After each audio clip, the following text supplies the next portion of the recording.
Today's जी के programme में आपका स्वागत है। शुरुआत करते हैं अभ्यास प्रश्न से।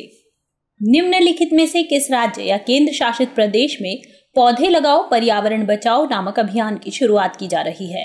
ऑप्शंस हैं उत्तर प्रदेश, हरियाणा, दिल्ली या लद्दाख। दिल्ली सरकार राजधानी में प्रदूषण को कम करने के लिए पौधे लगाओ पर्यावरण बचाओ नामक एक अभियान की शुरुआत कर रही है। यह एक वृक्षारोपण अभियान है जिसके तहत लगभग 31 लाख पेड़ पौधे लगाए जाएंगे। यह अभियान 10 जुलाई से 26 जुलाई तक चलाया जाएगा। इस तरह कल के अभ्यास प्रश्न का सही उत्तर है ऑप्शन सी, दिल्ली। तो शुरुआत करते हैं आज के पहले प्रश्न की। संयुक्त राष्ट्र विश्वविद्यालय यानी यूएनयू की एक नई रिपोर्ट में वर्ष 2020 से 2030 के बीच वैश्विक ई कचरे में कितने फीसद वृद्धि होने की बात कही गई है? ऑप्शंस हैं 15%, 20%, 38% या 48%। हाल ही में संयुक्त राष्ट्र विश्वविद्यालय ने अपनी एक रिपोर्ट में वर्ष 2020 से 2030 के बीच वैश्विक ई कचरे में 38% की वृद्धि होने की बात कही है। रिपोर्ट के मुताबिक 2019 में ई कचरा 53.6 मिलियन टन था, जो केवल 5 वर्षों में लगभग 21% की वृद्धि दर्शाता है। ई कचरा स्वास्थ्य और पर्यावरण के लिए काफी हानिकारक है। इसमें मरकरी जैसे जहरीले और खतरनाक पदार्थ होते हैं जो मानव मस्तिष्क प्रणाली को नुकसान पहुंचाते हैं। ई कचरे में सोना, चांदी, तांबा, प्लेटिनम और अन्य उच्च मूल्य की धातुएं होती हैं, जिन्हें ज्यादातर उपचार और पुनः उपयोग के लिए एकत्र करने के बजाय डंप कर दिया जाता है या जला दिया जाता है। जिन देशों ने राष्ट्रीय ई कचरा नीति, कानून या विनियमन को अपनाया है, उनकी संख्या 61 से बढ़कर 78 हो गई है और इसमें भारत भी शामिल है। इस तरह पहले प्रश्न का सही उत्तर है ऑप्शन सी, 38%। क्वेश्चन नंबर 2, अंतर्राष्ट्रीय बौद्ध परिसंघ IBC किस दिन धर्म चक्र दिवस का आयोजन कर रहा है? ऑप्शंस है 4 जुलाई, 5 जुलाई, 6 जुलाई या 10 अगस्त। अंतर्राष्ट्रीय बौद्ध परिसंघ 4 जुलाई यानी आषाढ़ पूर्णिमा को धर्म चक्र दिवस का आयोजन कर रहा है। इस दिवस के उपलक्ष्य में राष्ट्रपति रामनाथ कोविंद ने राष्ट्रपति भवन में धर्म चक्र दिवस का उद्घाटन किया। यह दिवस गौतम बुद्ध द्वारा अपने पहले 5 तपस्वी शिष्यों को दिए गए पहले उपदेश के स्मरण में आयोजित किया जाता है। इस दिन को दुनिया भर के बौद्धों द्वारा धर्म चक्र प्रवर्तन या धर्म के चक्र की ओर मुड़ने के दिन के रूप में भी मनाया जाता है। इसके अलावा यह दिवस गुरु पूर्णिमा के रूप में बौद्धों और हिंदुओं दोनों के लिए अपने गुरुओं के प्रति श्रद्धा का प्रतीक माना जाता है। इस तरह सेकंड क्वेश्चन का सही आंसर है option A, 4 July. Question number 3, ISRO के मार्स ऑर्बिटर मिशन के तहत भेजे गए द मार्स कलर कैमरा ने हाल ही में मंगल ग्रह के सबसे बड़े चंद्रमा की इमेज साझा की है। इस चंद्रमा को किस नाम से जाना जाता है? ऑप्शंस हैं मिमास, फोबोस, यूरोपा या गनीमेड। इसरो के मार्स कलर कैमरा यानी MCC ने हाल ही में मंगल ग्रह के सबसे बड़े चंद्रमा फोबोस की इमेज साझा की है। यह इमेज 1 जुलाई को ली गई थी, जब मार्स ऑर्बिटर मिशन यानी MOM मंगल ग्रह से लगभग 7,200 किलोमीटर और फोबोस से 4,200 किलोमीटर दूर था। माना जाता है कि फोबोस व्यापक रूप से कार्बोनेशियस कॉन्ड्राइट से बना है। मार्स ऑर्बिटर मिशन को मंगलयान के रूप में भी जाना जाता है, जिसका उद्देश्य मंगल ग्रह की सतह और खनिज संरचना का अध्ययन करने के साथ मंगल ग्रह पर जीवन के संकेतों का पता लगाना है। इस तरह क्वेश्चन नंबर 3 का सही आंसर है option B, Phobos. Question number 4, America में जॉर्ज फ्लॉयड की मृत्यु के बाद से ब्लैक नेशनल एंथम चर्चा में है। इसे किसके द्वारा लिखा गया है? ऑप्शंस हैं Abraham Lincoln, Langston Hughes, James Weldon Johnson या जून जॉर्डन। संयुक्त राज्य अमेरिका में प्रणालीगत नस्लवाद के विरोध में देश की नेशनल फुटबॉल लीग ने अमेरिका के राष्ट्रगान द स्टार स्पेंगल्ड बैनर से पहले ब्लैक नेशनल एंथम बजाने की योजना बनाई है, जिस वजह से यह चर्चा में है। अमेरिका में लिफ्ट एवरी वॉइस एंड सिंग को ब्लैक नेशनल एंथम के रूप में जाना जाता है। इसे वर्ष 1900 में अफ्रीकी अमेरिकी कवि जेम्स वेल्डन जॉनसन द्वारा लिखा गया था। गौरतलब है कि अमेरिका में एक अश्वेत व्यक्ति जॉर्ज फ्लॉयड की मृत्यु के बाद से अश्वेतों के प्रति होने वाले नस्लवाद के विरोध में कई आंदोलन चलाए जा रहे हैं। इस तरह 4th क्वेश्चन का सही आंसर है option C, James Weldon Johnson. Question number 5, सहकारिता का अंतर्राष्ट्रीय दिवस यानी इंटरनेशनल डे ऑफ कोऑपरेटिव हर साल जुलाई महीने के पहले शनिवार को मनाया जाता है। इस साल के लिए इस दिवस की थीम क्या है? ऑप्शंस है cooperatives and covid, cooperatives for climate action, science for better cooperatives या कोऑपरेटिव्स एंड यूनाइटेड नेशंस। संयुक्त राष्ट्र अंतर्राष्ट्रीय सहकारी दिवस हर साल जुलाई महीने के पहले शनिवार को मनाया जाता है। इस वर्ष यह दिवस 4 जुलाई 2020 को यानी आज मनाया जा रहा है। इस दिवस की theme cooperatives for climate action रखी गई है। यह थीम ग्लोबल वार्मिंग के प्रतिकूल प्रभावों के प्रति जागरूकता बढ़ाने और क्लाइमेट एक्शन के लिए निर्धारित सतत विकास लक्ष्य का समर्थन करने के लिए चुनी गई है। संयुक्त राष्ट्र महासभा यानी UNGA ने अंतर्राष्ट्रीय सहकारी गठबंधन की स्थापना के शताब्दी वर्ष को चिन्हित करने के लिए जुलाई 1995 के पहले शनिवार को अंतर्राष्ट्रीय सहकारी दिवस के रूप में घोषित किया था। तब से हर साल इस दिवस का आयोजन किया जा रहा है। इस तरह क्वेश्चन नंबर 5 का सही आंसर है option B, cooperatives for climate action. Question number 6, निम्नलिखित में से कौन सा या कौन से कथन राज्य सूची के बारे में सही है या है?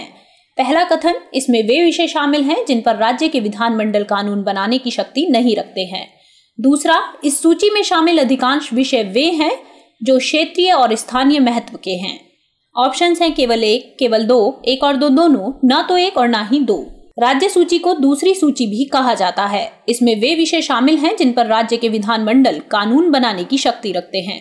साधारण स्थितियों में संसद इस शक्ति का उल्लंघन नहीं कर सकती। इस सूची में शामिल अधिकांश विषय वे हैं जो क्षेत्रीय स्थानीय महत्व के हैं, जैसे लोक स्वास्थ्य, पुलिस, स्थानीय शासन, कृषि, कृषि आय पर कर, स्वच्छता और विलास की वस्तुओं पर कर इत्यादि। इस तरह क्वेश्चन नंबर 6 इसका सही आंसर है ऑप्शन बी, केवल 2। क्वेश्चन नंबर 7, निम्नलिखित में से कौन सा या कौन से कथन समवर्ती सूची के बारे में सही है या है? पहला कथन, इसमें शामिल विषयों पर राज्य विधायिका भी कानून बना सकती है और संसद भी।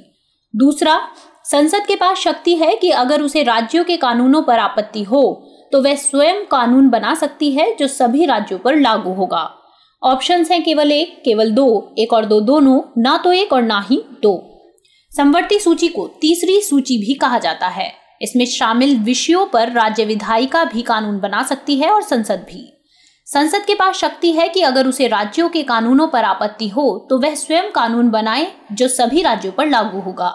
इस सूची के प्रमुख विषयों में शामिल हैं दंड विधि तथा दंड प्रक्रिया संहिता, लोक व्यवस्था बनाए रखने या अनिवार्य सेवाओं को बनाए रखने के लिए निवारक निरोध, विवाह और विवाह विच्छेद, बच्चों को गोद लेना, जन्म तथा मृत्यु का पंजीकरण और विद्युत इत्यादि। इस तरह क्वेश्चन नंबर 7 का सही उत्तर है ऑप्शन सी, 1 और 2 दोनों। क्वेश्चन नंबर 8, निम्नलिखित में से कौन सा या कौन से कथन संघ की सर्वोच्चता के सिद्धांत के बारे में सही है या है? पहला कथन, संघ की सर्वोच्चता का अर्थ है कि अगर कभी संसद और राज्य की विधियों में विरोध होता है तो न्यायालय संसद की विधियों को प्राथमिकता देगा। सर्वोच्च न्यायालय का निर्देश है कि संघ की सर्वोच्चता का सिद्धांत तभी प्रयोग में लाया जाना चाहिए जब कोई दूसरा रास्ता ना बचा हो। ऑप्शंस है केवल 1, केवल 2, 1 और 2 दोनों, ना तो 1 और ना ही 2।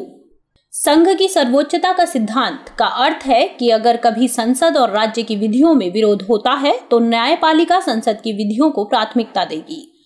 अनुच्छेद 246 के पहले 3 खंडों की भाषा को ध्यान से पढ़ा जाए तो यह बात अपने आप में स्पष्ट हो जाती है। सर्वोच्च न्यायालय का निर्देश है कि संघ की सर्वोच्चता का सिद्धांत तभी प्रयोग में लाया जाना चाहिए जब कोई दूसरा रास्ता ना बचा हो और कोशिश करनी चाहिए कि किसी कानून को खारिज ना करना पड़े। उसने निर्देश दिया है कि संघ की सर्वोच्चता के सिद्धांत का प्रयोग करने से पूर्व व्यापकतम अर्थ का सिद्धांत, समन्वयकारी निर्वाचन का सिद्धांत और अनुशंसित शक्तियों का सिद्धांत आदि का प्रयोग किया जाना चाहिए। इस तरह क्वेश्चन नंबर 8 का सही आंसर है ऑप्शन सी, 1 और 2 दोनों।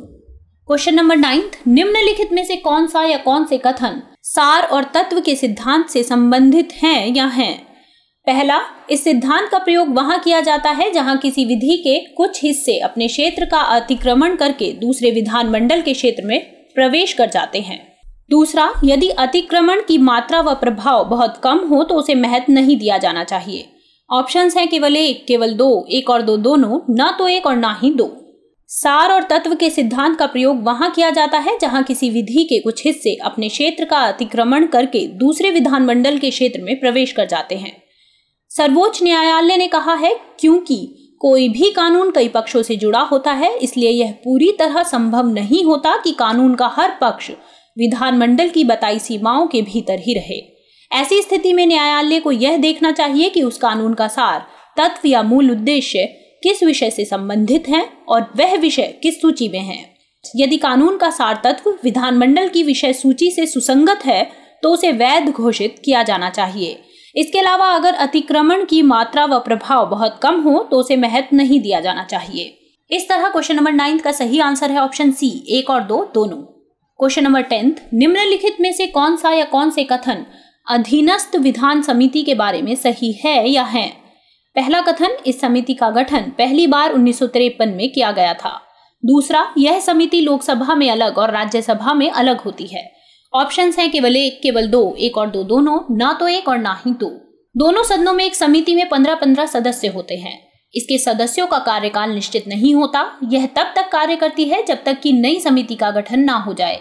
अधीनस्थ विधान समिति का काम यह देखना है कि संविधान या संसद द्वारा अधीनस्थ अधिकारी को जो शक्तियां प्रदान की गई हैं, उनके अनुसरण में उसके द्वारा बनाए गए नियम, विनियम उचित हैं या नहीं। अर्थात वे संविधान से संबंधित अधिनियम द्वारा निर्देशित सिद्धांतों का अतिक्रमण तो नहीं करते हैं। यदि समिति को लगता है कि कोई नियम या विनियम संविधान या संबंधित अधिनियम के मूल सिद्धांतों से मेल नहीं खाता है तो वह उसे रद्द या संशोधित करने की सलाह दे सकती है। इस तरह क्वेश्चन नंबर 10 का सही आंसर है ऑप्शन सी, 1 और 2 दोनों। बात करते हैं अभ्यास प्रश्न की। द लिटिल थिएटर ने बच्चों के लिए एक नई वैकल्पिक सीखने की पहल आर्ट्स लैब की शुरुआत की है। यह थिएटर कंपनी किस शहर से संबंधित है।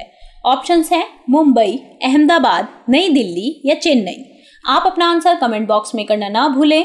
अगले सेशन में कुछ नए सवालों और इस सवाल के जवाब के साथ हम फिर से हाजिर होंगे। तब तक के लिए नमस्कार।